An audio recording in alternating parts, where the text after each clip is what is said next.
चलिए आज the psychology of money के उन आइडियाज में गोता लगाते हैं जो असल में ये बताते हैं कि हमारा दिमाग हमारे पैसे से जुड़े फैसलों को कैसे चलाता है।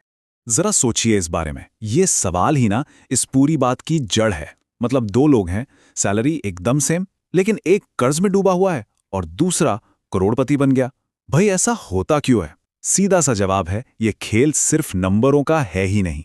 देखिए, इसका जवाब किसी एक्सेल शीट में नहीं मिलेगा, ये तो हमारे दिमाग में है।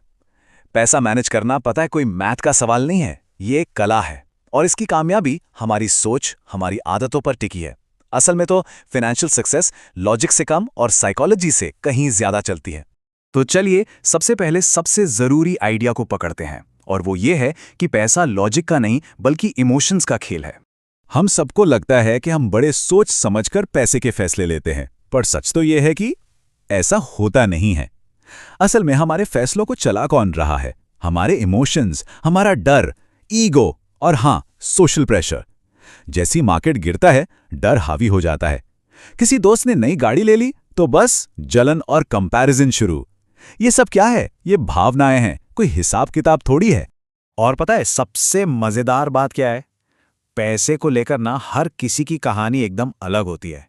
और ये कहानी ये शुरू होती है हमारे बचपन से, हमारे पास्ट से। और बस यहीं से ये बात समझ आती है कि क्यों एक ही फैसला किसी को एकदम पागलपन लगता है और किसी और को बिल्कुल सही। ये सब ना अपने अपने एक्सपीरियंस की बात है।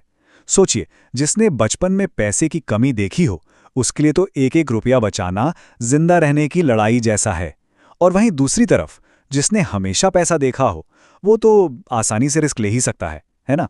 हम अक्सर ना सक्सेस और फेलियर में किस्मत और रिस्क के रोल को एकदम भूल ही जाते हैं। कोई कामयाब हो जाए तो लगता है वाह क्या स्मार्ट है, और कोई फेल हो जाए तो उसे बेवकूफ समझ लिया जाता है। लेकिन सच तो ये है कि सिर्फ मेहनत या अक्ल से ही सब कुछ तय नहीं होता। लक और रिस्क ये दोनों हमेशा अपना खेल खेलते हैं।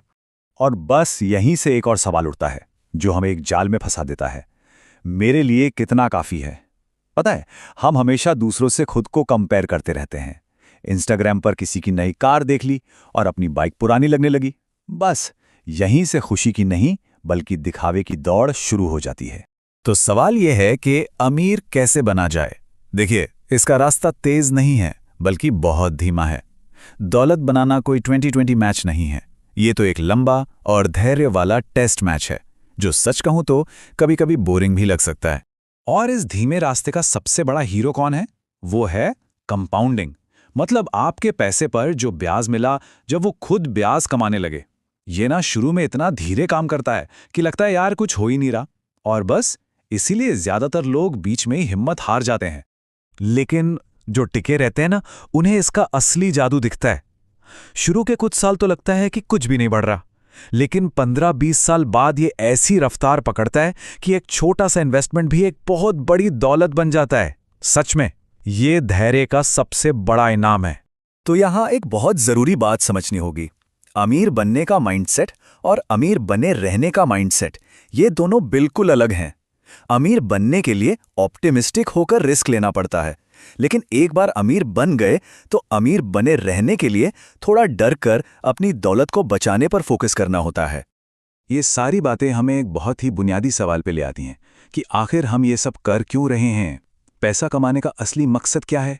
और यकीन मानिए, इसका जवाब वो नहीं है जो ज्यादातर लोग सोचते हैं। चलिए इसे man in the car paradox से समझते हैं।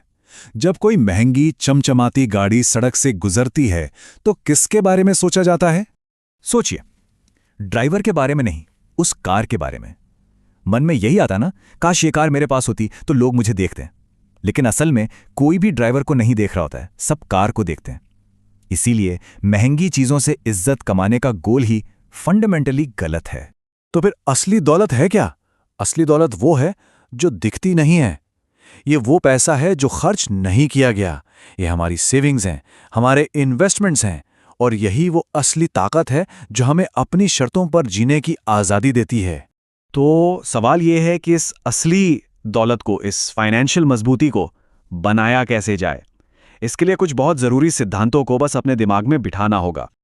और ये सिर्फ नियम नहीं हैं, ये एक मजबूत मानसिकता बनाने के तरीके हैं। पहला, सिर्फ किसी खास चीज के लिए नहीं, बल्कि अपनी जिंदगी पर कंट्रोल पाने के लिए बचत करें। दूसरा, हमेशा ये मानकर चलें कि कुछ ना कुछ गड़बड़ होगी ही और उसके लिए तैयार रहें। तीसरा, परफेक्ट होने की कोशिश मत करें, बस समझदार बनें। और आखिर में, हर गोल की असली कीमत को पहचानें, जो सिर्फ पैसा नहीं बल्कि धैर्य और रिस्क भी होता है।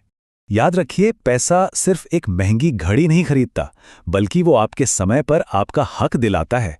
ये वो ताकत है जिससे उस नौकरी को ना कहा जा सकता है जो पसंद नहीं, या उस बॉस को छोड़ा जा सकता है जो मेंटल हेल्थ खराब कर रहा है। यही असली पावर है।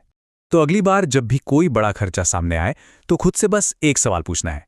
ये एक ऐसा फिल्टर है जो हमारे हर फाइनेंशियल फैसले को बदल सकता है, क्योंकि आखिर में पैसे का असली काम सिर्फ चीजें खरीदना नहीं है, बल्कि एक ऐसा जीवन खरीदना है जो पूरी तरह से हमारा हो।